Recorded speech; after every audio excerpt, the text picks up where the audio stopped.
Yep. Inside, I want to kill myself. We are on an 0-7 run over the last 2 days. After tonight was just complete bullshit.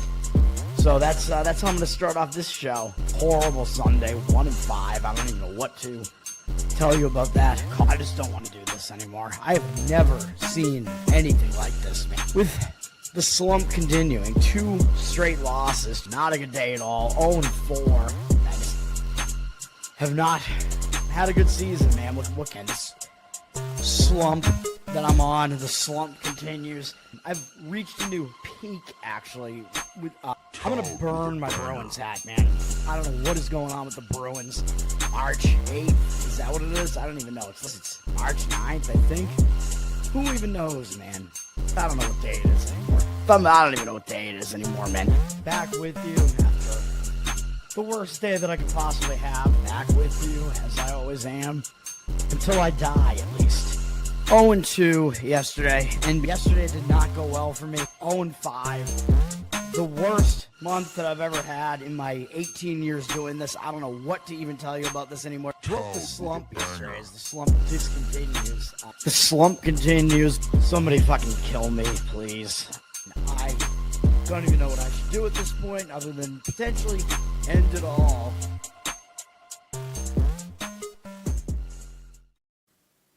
What's up, everybody? It's Toad back with you. This is Toad Stool Sports.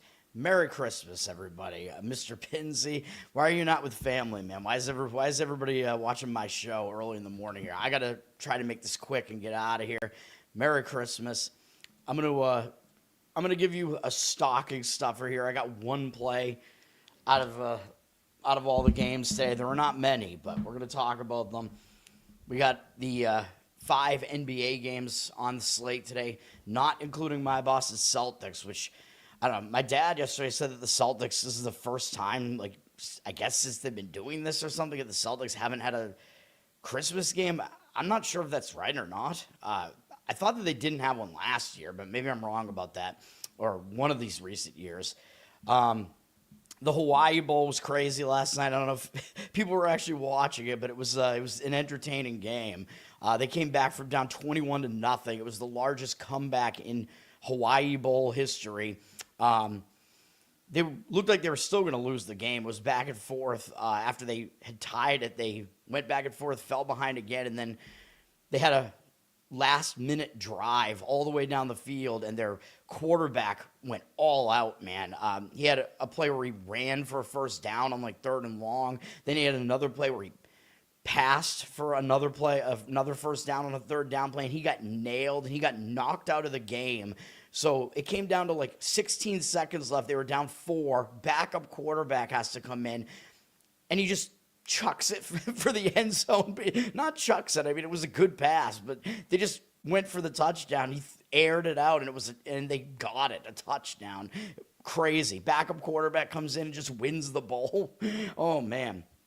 I mean, that was not one that I had a whole lot of stake in yesterday, although I did actually wind up picking Hawaii in my bowl entries, but like, extremely low confidence value on the straight up one. And the only one of the main reasons I had them in the spread game was because ESPN had them at 3.5, and it was like Hawaii plus 3.5. I'm like, well, I have to just go with the value here. All right, let's go to today. I'm going to give you one play here out of these games. It is in the NBA. People probably already know what it is, to be honest, if you know how I do things. And it's a game that has already been mentioned on my show. I think Jeffrey might have pointed out that this is going to be a spot to do it, and we're doing it. NBA, we have noontime. All these games are on ABC and ESPN. It's a quintuple header on ESPN. Cleveland and the New York Knicks are the first game up. Cleveland, I mean, I keep saying they're better than their record looks. I mean, they just haven't been a completely healthy roster. I know they are still missing some of their guys. Like, I believe they're still missing Evan Mobley, so they're missing one of their guys that's in the middle there. But the Knicks are not really a team that is like a dominant size team. Cleveland coming into this off of 2 wins, so they do have some momentum coming into this. They just crushed New Orleans. Who cares? You know they're going to show up for this game. They got to go to Madison Square Garden, though, and try to win this thing as an underdog. But dealing with the spread, can they cover? I mean, I think they can. The Knicks spot, I think, is a little bit more strange as they had a nice win over Miami. Then they had to go to Minnesota. They lost the game to Minnesota, but difficult spot having to go travel to Minnesota and then come back for this game. Although debatably they were looking ahead to this game and not caring as much about a Western Conference team there. Minnesota's starting to show the ability to beat winning teams. So there is that. I mean, overall in this game, I think I would have to I think I would lean it towards taking the points with Cleveland here. The Knicks are already up to a 5.5-point favorite here, which I guess you got to look at what's going on with the personnel. And the total shot up like 11 points to 240.5. So I don't know exactly what's going on here. If there's some defender who's injured for the Cavs, I'm going to look at that in a second. 68% of tickets, 74% of the cash on the Knicks. I mean, if I was going to play it again, I think I would have to take the points, but this is obviously not the play that I have in mind here. Let me see. Looking at the injury report real quick here. It's still Mobley. He might actually come back. Game time decision. Maybe he comes back as a Christmas present. The Knicks are still going to be without Miles McBride. But other than that, and then Strus and Nance have both been out for a while for the Cavs. But the teams are intact, it seems like, otherwise. So I don't know. The one thing you do have to worry about, though, the Knicks are awesome at home at 14-2. So, it's not going to take that much. If they win, they're probably going to cover. But you are still getting that little bit of leeway there at the line being up like that. We did successfully fade the Knicks in one of their recent home games. So there is some precedent for them to potentially not do as well at home. The next game up is the game that I actually have the play in. We're going to lay the points with the Thunder. Everybody's, if you watch the talking heads or whatever, Kendrick Perkins, whatever, they're all out there talking about how San Antonio's going to December sweep Oklahoma City. Oh my God, Oklahoma City can't beat the Spurs, whatever. Even though I think they already did beat them once earlier this year. I'm not going to buy that. This is a zigzag spot. I think this is the play to make on the day, in the afternoon, 2:30 p.m. Eastern. So, the game will happen while you're celebrating Christmas with family, hopefully, whatever. But San Antonio, they just beat Oklahoma City, and they beat them by 20 in San Antonio back on Tuesday. I talk about the zigzag, man. And the thing about the zigzag, if you get an outlier result in one game and then those two teams play each other again, usually the team that was on the wrong end of it, they're going to fix some things and make some adjustments. I mean, we know this is not exactly what these teams are. Yeah, San Antonio's good. Oklahoma City is still dominant. They're really, really dominant at home, which I'll talk about in a minute. But it's an outlier result, man. Oklahoma City, that game was really close. It was close into the second half, and then San Antonio started pulling away at home. But the game was completely back and forth for more than a half of it. So it's not like San Antonio really got annihilated in that game. It looks bad on the scoreboard. And then one of the other things that you have to notice when you look at the box score, the biggest discrepancy here that I don't think is going to happen again was the free throws. The free throw disparity was ridiculous in this game. You had 24 free throw attempts from San Antonio and 7 from Oklahoma City. That's not going to happen again in OKC, man. And OKC also lost the turnover battle 15-9, but they did win the rebounding battle. So again, it almost seemed like it was some NBA kind of rigging going on there with San Antonio going to the free throw line that often. If anything, I expect the Thunder to probably be the team to get more free throw attempts in this one because they are at home. Sometimes you get the benefit of the calls at home. Usually the home team wins the turnover battle. So I think we're going to see a lot of these things flip. Other than that, both teams shot well in the game, so not a whole lot to see there. They both had a similar amount of possessions. A few more threes out of the Spurs, which, you might see that kind of flip as well, though OKC is not exactly a team that just rains it from three. Hartenstein and Holmgren were both questionable coming into that game, and they did both play. But again, I think they're both going to play again here. I think everything is all right as far as that's concerned. There's nothing to really see on the injury report here. The lesser of the two, Jalen Williams, is on the injury report for OKC, but other than that, yeah, we're not really looking at a whole lot here. And then I don't even see why is there no injury? I guess San Antonio has nobody on the injury report. Whatever. Now, the other thing is that I think OKC is going to have to adjust to is Now, 2 times in a row, San Antonio, of course, beat OKC out in Vegas. They haven't beaten them in Oklahoma City, though. They beat them in Vegas and in San Antonio. And both times, San Antonio brought Wemby off of the bench. So if they're going to do that again, you got to think Oklahoma City's going to make some adjustments to that. And they tried to in the last game, and it was less effective because the first time they didn't realize that was going to happen. So you had Wemby going up against their backups. OKC's bench is pretty deep, though, but he had like a ridiculous like plus minus in the game. Like I think he was like plus minus 30 in that first game. It wasn't as extreme in this most recent game. It was like plus 13 or something. So OKC's going to have to do something to adjust to him coming in off the bench against their backups. But you got to think that OKC, I mean, they have to start taking control of the game while Wemby is not in there. And OKC has their starters up against the Wemby-less San Antonio lineup that's out there. So I think they're going to make the adjustments. People are not going to want to lay points with OKC at this point, but also this line is really short too. OKC was laying 10.5 in a neutral site at Las Vegas the last time they played. The 2 times ago that they played, and then they were laying, I think, 8 or so at San Antonio. Now they're only laying 9 here, when really this line should probably be about 12. If you think all those other lines are accurate. So I think there is line value here, believe it or not, on Oklahoma City as well here.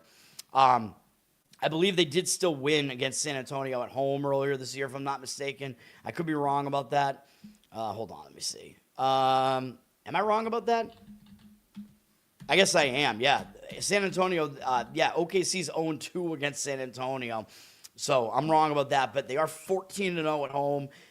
I think they're going to do it. I think they're going to win and cover, man. And then if you look at the market read here, looks like a huge pros versus Joes scenario here. The Joes, the public, they like what they saw last. They're going to look at this and think, no way the Thunder are going to win by margin when they haven't won at all against San Antonio. 55% of tickets on the Spurs. They're the hot commodity right now. 64% of the cash, though, are the professional guys. And like me, they're not going to weigh these two results too heavily here. We're going to lay the points with the Thunder. Hopefully you can still find the 9.5 here. I think it's still out there. I mean, 10, even 10, I think there is still value in it. It's not a key number in basketball, so OKC is the one play. Okay. Then we got Dallas at Golden State at 5 p.m.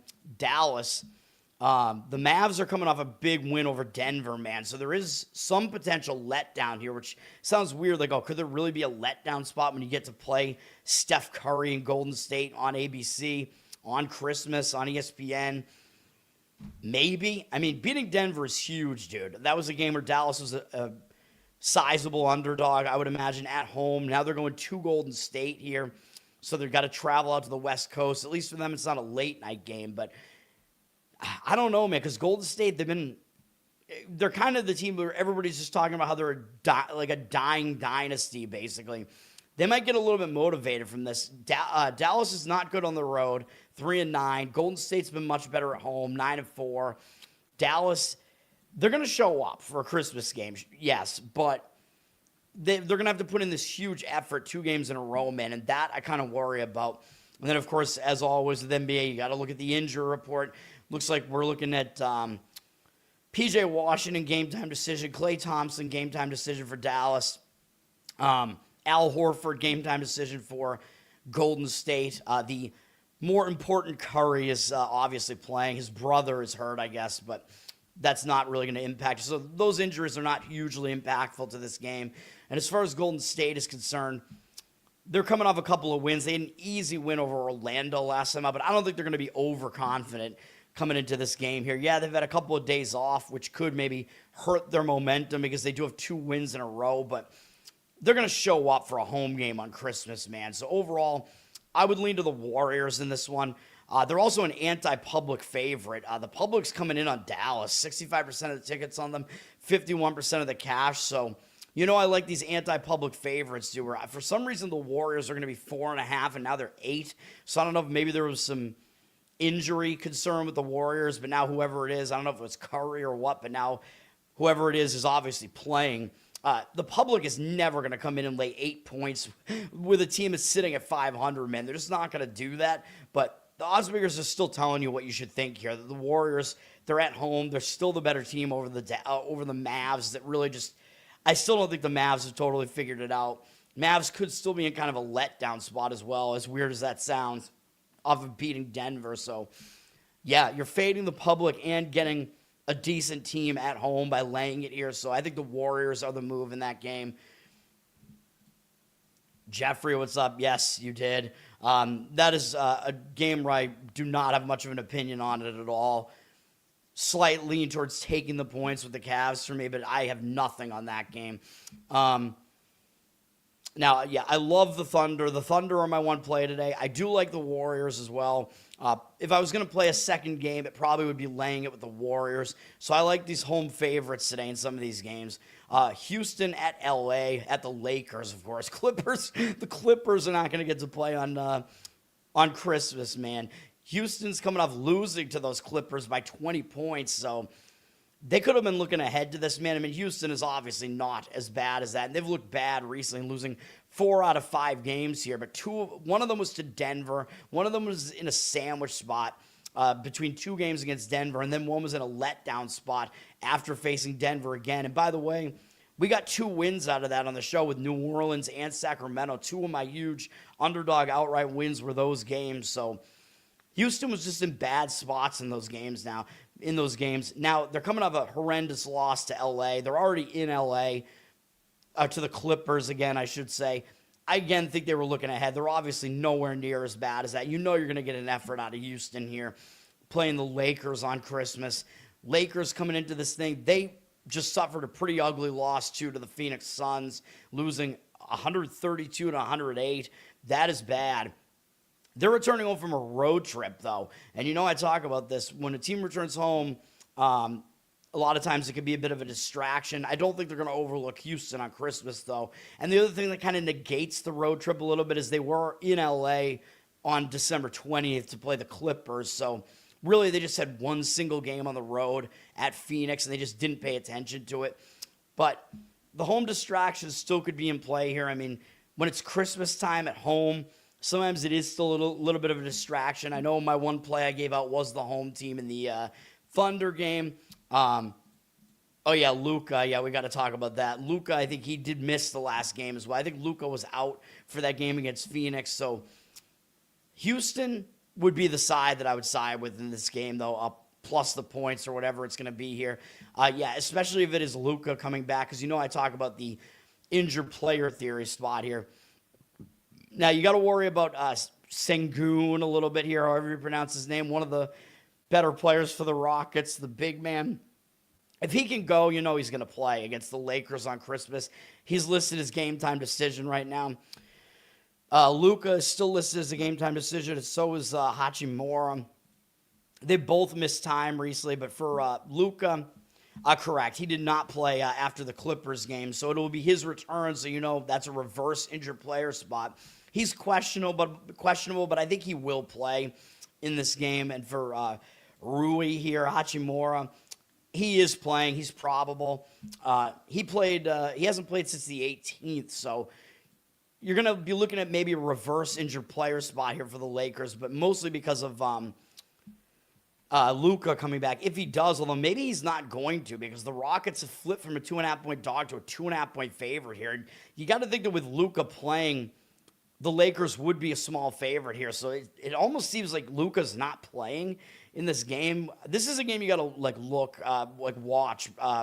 watch the injury report, I guess, because the game's going to be at 8 p.m. Eastern. We have 54% of tickets, 83% of the cash coming in on the Lakers. I kind of disagree with it, but if Luka doesn't come back, I actually would kind of not love the Rockets as much because you're going to have to lay points on the road. If Luka comes back and you get the Rockets as a dog, I think that is the way to look. And then again, the reverse injured player spot, and you know what I always say about that. When the star player comes back, the line has to adjust, and it usually over-adjusts to that star player coming back. The team can kind of take their foot off the gas a little bit, although there wasn't much gas in that horrible loss against Phoenix. So I think the Lakers are going to show up anyway, though, so It's a tough game to handicap for sure. There are a lot of moving parts here, mostly the Luka thing though. But still, I think there will be some value on Houston if Luka does come back, and then he still has to get himself back into the game, and the team has to readjust and whatever. So, yeah, I mean, tentatively, if Luka returns, I would lean towards taking the points with Houston, which I know sounds counterintuitive, but it's a tough game, man. Tyson, what's up? Tyson Chicken. You changed your name because I mentioned the chicken. What's up, man? Minnesota at Denver is the last game, the late game, 10:30 p.m. Eastern on this one. Minnesota is coming off a nice win over the New York Knicks, man. Is it going to be a letdown spot here? Probably not. I mean, it's still a big deal to have to go to Denver, man. Where these teams have already played twice this year. I think Denver is 2-0. Denver won by 13 at Minnesota, and then by 11 also at Minnesota. So Denver has won twice at Minnesota already. Minnesota coming into this one off of the win over the Knicks. That is a big win. Have to go into elevation here. Maybe kind of a difficult spot, to be honest, man. I keep pointing out how Minnesota hasn't been great against winning teams this year. They haven't been good against Denver, although people are going to see that and maybe read too much into that. But Denver's coming off a bad loss at Dallas, where it was just, I think, kind of a weird spot. Oh, we have to go play Dallas before we have to celebrate Christmas and play the Christmas game. Could have been a bit of a look ahead there, too. I think Denver shows up for this one. I know they haven't been that good at home, 9-5. Minnesota is good on the road at 8-5. But I kind of like Denver in this one if I was going to play it. Injury report, we don't have a whole lot going on. Of course, Aaron Gordon's been out for a long time, but no change, really. Minnesota has McDaniels listed as a game-time decision, but for the most part, it's a clean handicap in this one. Although the line has dropped from the Nuggets being a 5-point favorite to a 2-point favorite, which seems to indicate that maybe there was some injury on the T-Wolves side that no longer is the case here, because it looks like basically everybody's going to be playing. 64% of the tickets and only 59% of the cash on the Nuggets. I don't really see that as far as the handicap is concerned there. I would lean slightly to the Nuggets in that one, but not strong. All right, let's go to NFL. These NFL games are absolutely hideous, dude. Like, it's going to be really hard for me to find games that I actually want to play in the NFL this week, and I'm not going to do it today. And I have to somehow find 5 to put in my my money entry, my pick 5, which is falling apart right now. This is not good, dude. I'm still in the money right now, but these games are just unbelievable, dude. You have a third-string quarterback playing in all 3 games on one of the sides, which is actually the home team in all 3 of them. You have one team that has a very, very slim chance to make the playoffs in the second game, and then you have one team that's already in the playoffs in the last game that really is only fighting for the 1 seed. So the first game up has no playoff implications. So great to the NFL for scheduling these games. Netflix has the first 2 games. Then I guess Amazon Prime has the third, because it's a Thursday night game. Oh, God, Mr. Thursday Night. Oh, my God, no. But, yeah, so we do have a Thursday night game tonight, technically. We had one on Thanksgiving, and now we have one on Christmas, I think. Anyway, Dallas at Washington is the first game up, and it is the game that means the least because both teams are out of the playoffs. Dallas, coming off that horrendous loss, they lost for us. It was a play that I gave out. I thought it was like a last gasp for Dallas. I thought they would show up, even though I think they actually were already eliminated by the Eagles winning the day before that or whatever. So, but still, I thought Dallas could just play looser. The Chargers were in a horrible spot in that one. Dallas still had an awful game. Now, will they bounce back? I don't know, because Dallas is having to go on the road and play outside in Washington where I guess it's not going to be that cold at 51 degrees, but still, do you think Dallas is going to be that motivated to do it? I mean, maybe because it's an isolated Netflix game, but I don't know, man. For Washington, Washington just lost to Philadelphia. They do have extra time off, though, and remember, Marcus Mariota got knocked out of that game. Washington was winning that game, I think, around halftime, and then he got knocked out. They didn't do well in the remainder of the game. They scored one more touchdown, I think, later in the game. They lost by 18. They do have extra time off because that game was on Saturday, I believe. They're staying at home, so the travel spot is better for Washington. Now, Josh Johnson is playing for Washington, so he's their third string quarterback. But maybe there is a little bit of good there, which one thing, I know he's old, he's like 39, but he's been around, man. He's got a lot of experience coming into situations like this, and I know he got thrust into it last time. Wasn't exactly great, but he at least knows what he's doing out there. I mean, there's a reason why he's stuck in the NFL for however long it's been, 17 years or whatever. And I think he's probably been on like almost a dozen different teams, but he's a journeyman backup quarterback, man. He's played a lot of games in his career. He's not going to be intimidated by playing here. Maybe he'll get excited. He gets to face an extremely weak defense in Dallas. So I think if you're going to play this game, I think you have to lean towards taking the points. I mean, the Cowboys were going to be a 3-point favorite, and now the line is 10. I mean, come on. Like, do you really think the drop-off from Mariota to Johnson is worth a touchdown with two teams that just don't have a whole lot to play for? But for Washington, at least, they lost to Dallas earlier this year, embarrassingly, by 22 points on the road at Dallas. So Washington maybe has a little bit to play for that reason, and it's their final home game.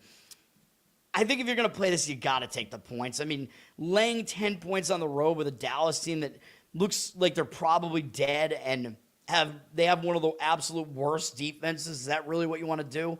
I would say no. 78% of tickets, 80% of the cash on the Cowboys. I would take the points. I mean, 10 is a key number, too. If you can actually get 10 on Washington, I think that would be the way to look. It looks like you might have to pay a little bit of juice for it. And then money's also coming in on the under. 69% of tickets on the over, 63% of the cash on the under. Total drop off the key number of 51 to 50.5. I mean, I think if you're going to play a total in this, I think it has to be over, though. I mean, it seems too easy, but, like, what else do you think is going to happen in this game? The total didn't really drop because of the Washington quarterback drop-off here, but honestly, you're talking about two really bad defenses here. The Cowboys can definitely put up points. And, again, two teams that don't really have a lot of meaning left in this game might not come out and play really, really intense defense. Although, again, these guys are still playing for contracts and stuff like that. But I don't know. I think it kind of turns into a game where guys at least don't want to get hurt. I could see it going over for sure. We'll see. The one thing you do have to worry about these home teams today, though, is the Christmas Netflix game started last year, and I think both home teams lost. One of them in a blowout, because I think there might be some, like, holiday home distraction stuff going on here. We're having to play at home on Christmas actually can kind of be a distraction. So there is a little bit of a worry there. Josh Johnson sucks. I mean, again, there's a reason why his career has lasted this long. He's a capable backup quarterback, man. And again, he's going against one of the bottom defenses in all of the NFL. The Cowboys actually have the worst pass defense in football by a lot of metrics, in that they've allowed the most passing yards and passing touchdowns to opponents in the NFL this year. So Josh Johnson is going to be my fantasy quarterback, trying to get the third place here, man, because I don't really have that much of a choice. It's a really good matchup for him, at least. Afternoon games, well, that's at 1, 2 afternoon games. The late afternoon game is Detroit at Minnesota, also on Netflix. Detroit has already gone up from a 3.5-point favorite to a 7.5-point favorite. So if you like Detroit, you've missed out on that key number. It was sitting at lower than 7 at some points this week. 85% of the tickets and 92% of the cash on the Lions.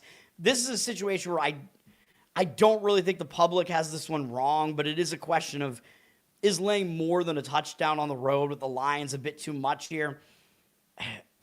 I don't know. Probably it is. But obviously the reason why this line has moved this significantly is the Vikings are going with Max Brosmer again because they don't really have a choice. With McCarthy injured, Wentz is obviously injured.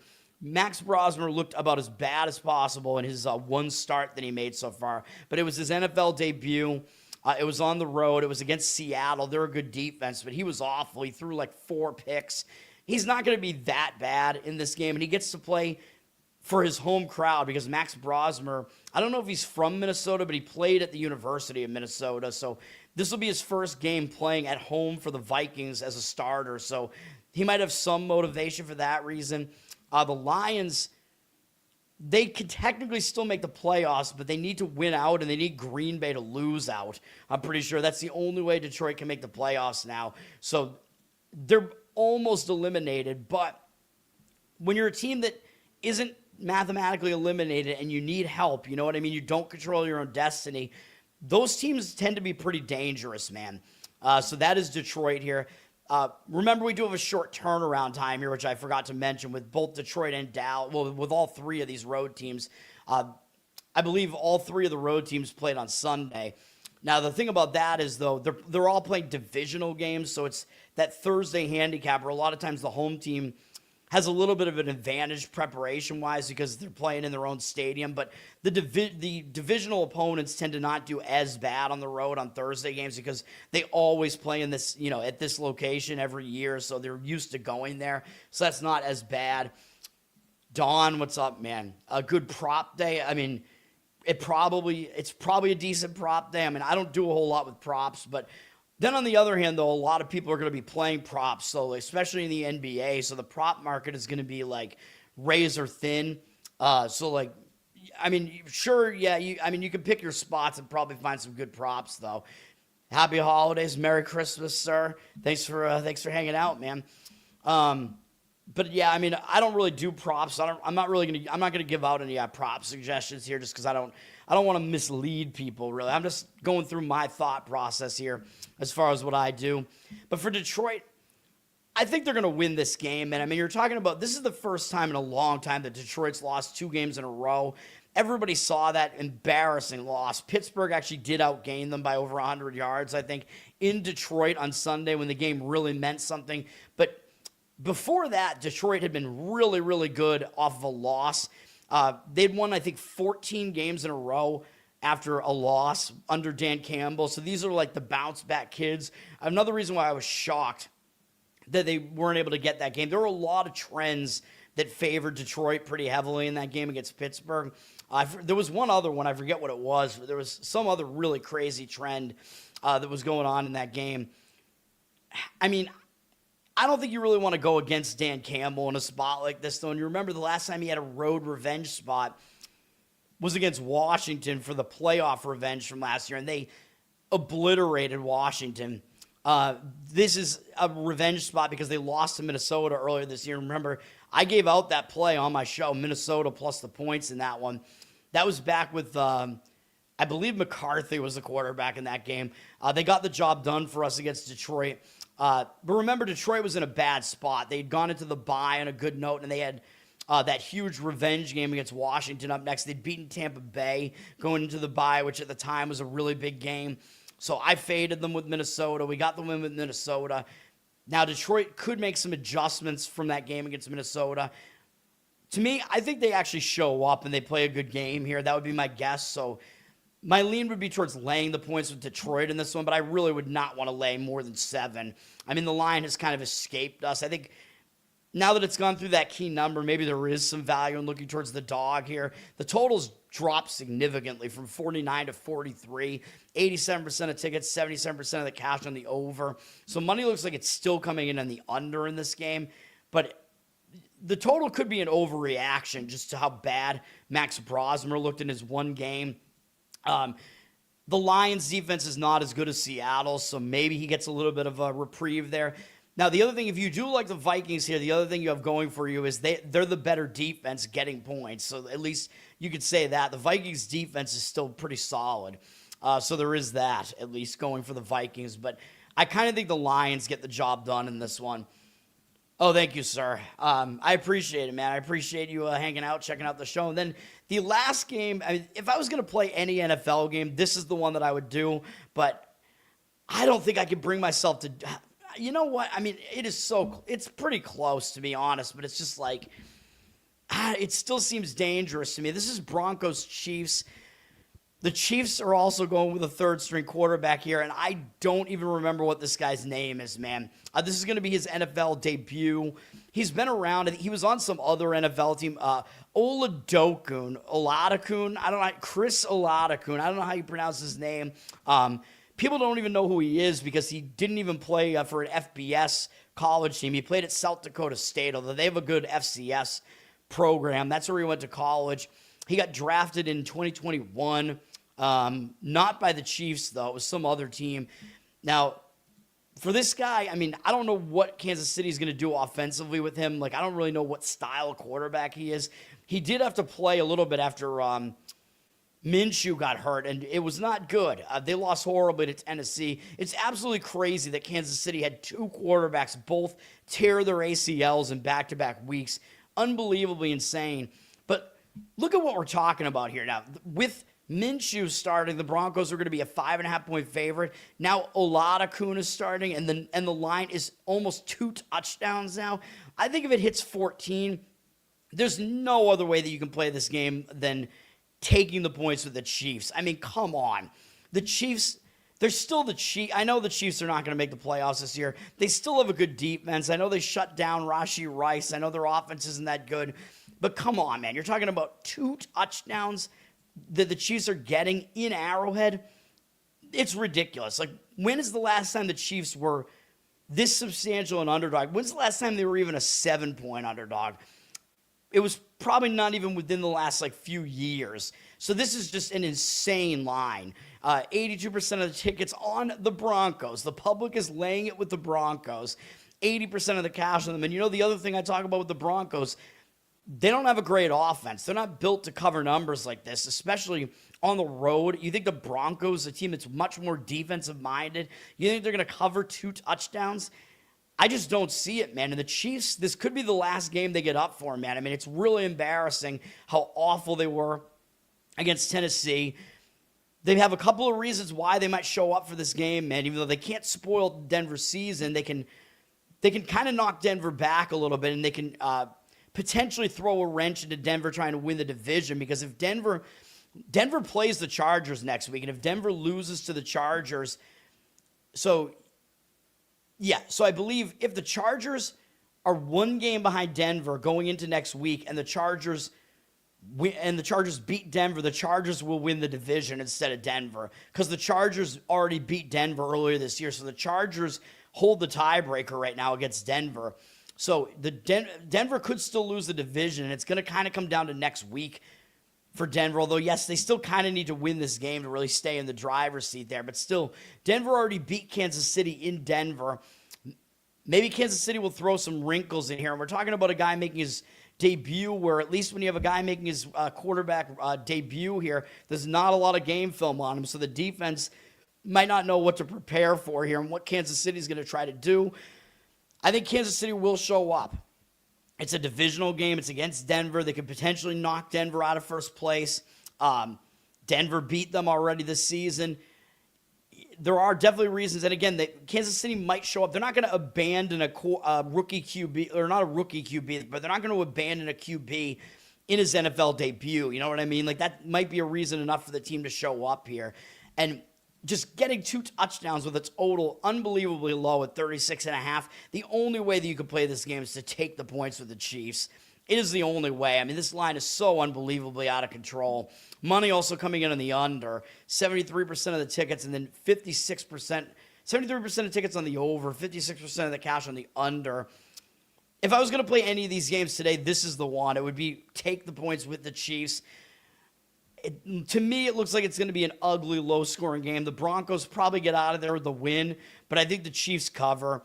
I worry about the danger of playing with a quarterback that we really haven't seen a whole lot from. You just don't know exactly how it's going to go. Like, especially against a really good defense, sometimes that is, that could mean disaster. Like, you could wind up seeing this game be like the Broncos win this game, like 23-6 or something like that, and they still win.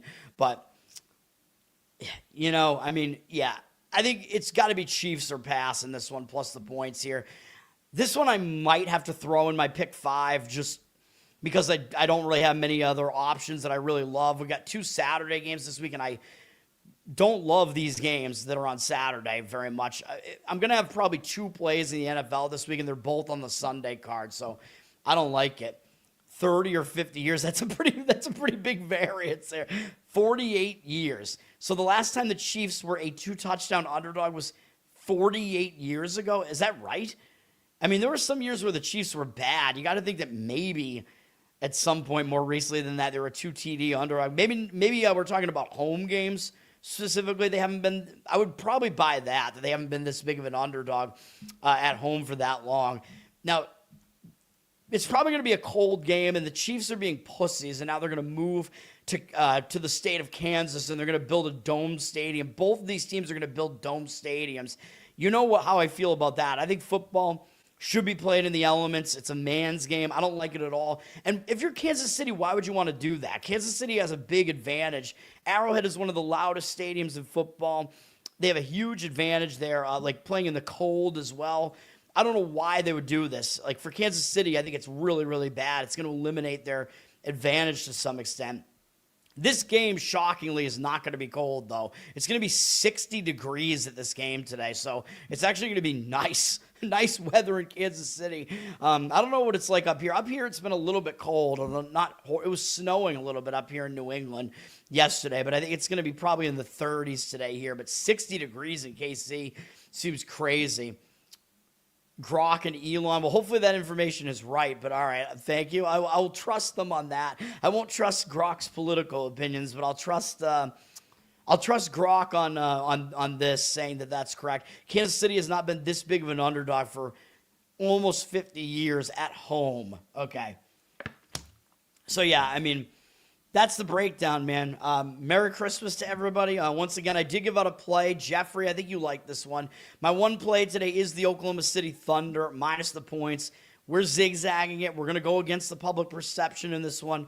Public doesn't want anything to do with the Thunder after their 0-2 against the Spurs. But again, Spurs haven't played at OKC yet. I think the Thunder make the adjustments. I think this line is actually low based on the fact that they were a heavier favorite than this on a neutral. I think you're getting some value here. I would play it probably upwards of about 10. The line is moving in that direction. So that's the one play today. Japanese egg salad sandwich at 7-Eleven. That seems dangerous, man. Hopefully your stomach will be able to handle that. Don't put your life savings on it. Just one of the things you got to do is be very, very disciplined here and just bet everything within a certain range that is affordable. You know what I mean? Between 1 and 5% of your bankroll, basically. And this one I would not say is a 5%er. I would say it's a 3 or 4%er. But all of mine are 3%ers, though. Peter, Merry Christmas to you. Thank you for hanging out, man. Merry Christmas, everybody. Oh, good. You're kidding. You're going to give me a heart attack, man. Merry Christmas. I will marry the holiday, yes. Thanks, guys, for hanging out. A little bit of an abbreviated show. Longer than I thought it would be with a small board today. But hopefully you guys get some winners out of that. Especially the Thunder, because that's my one play. Let's get it done today. Let's have a winning day. I mean, the winning day all dependent on one game, so hopefully it happens. Merry Christmas to everybody. I'll be back at my parents' again. I got to head over there shortly. That's going to do it. I got to go open my stocking, man. That's going to do it. Learn to Toad on Twitter. I got subscriptions over there now. Jeffrey is a subscriber, although I got to start doing like some Uke subscriber content. I'm just giving out Christmas gifts right now with some of these Christmas songs I'm putting out. We got that. We got Covered in Uke is my Uke channel on YouTube, so you can check that out as well. Learn to Toad on Instagram, where I put betting content out there. We got this channel here, obviously. Subscribe, tell more people about it, leave good replies, etc. We're on audio as well, Spotify, Apple, so go check that out. So I got to get that up quickly as well. You can give me good reviews over there. Listen, that helps me out. And then the Loser Cast, the comedy panel podcast. We did do an episode this week, so you can go check that out. You can vote for my loser in the poll that Leighton is going to put up, I think, or maybe it's going to be, I think there might be a Loser Cast Twitter that he does it from now. Mine was the Call of Duty CEO guy who crashed his Ferrari and died. So that was my loser of the week. My losers are all guys who they're all guys who died in terrible ways, unfortunately. That's going to do it, man. I'll be back tomorrow, I guess. There'll be some games on the board tomorrow, but I think no college basketball and no NHL for a couple of days, though. So, actually, I don't know. Tomorrow might be a day where there's not a whole lot going on, so I'll have to look and see if there's... There are bowls tomorrow, though. So there will be that at least. There are 3 bowl games tomorrow, which I think is kind of the biggest thing. Not that they're excellent bowls or anything like that, but we will talk about those. I think I might have one or two plays in the bowls tomorrow, so I might actually be jumping back into the bowl action. So we will see. Let's get it. Garrett, thanks for hanging out, man. Merry Christmas, everybody, and peace.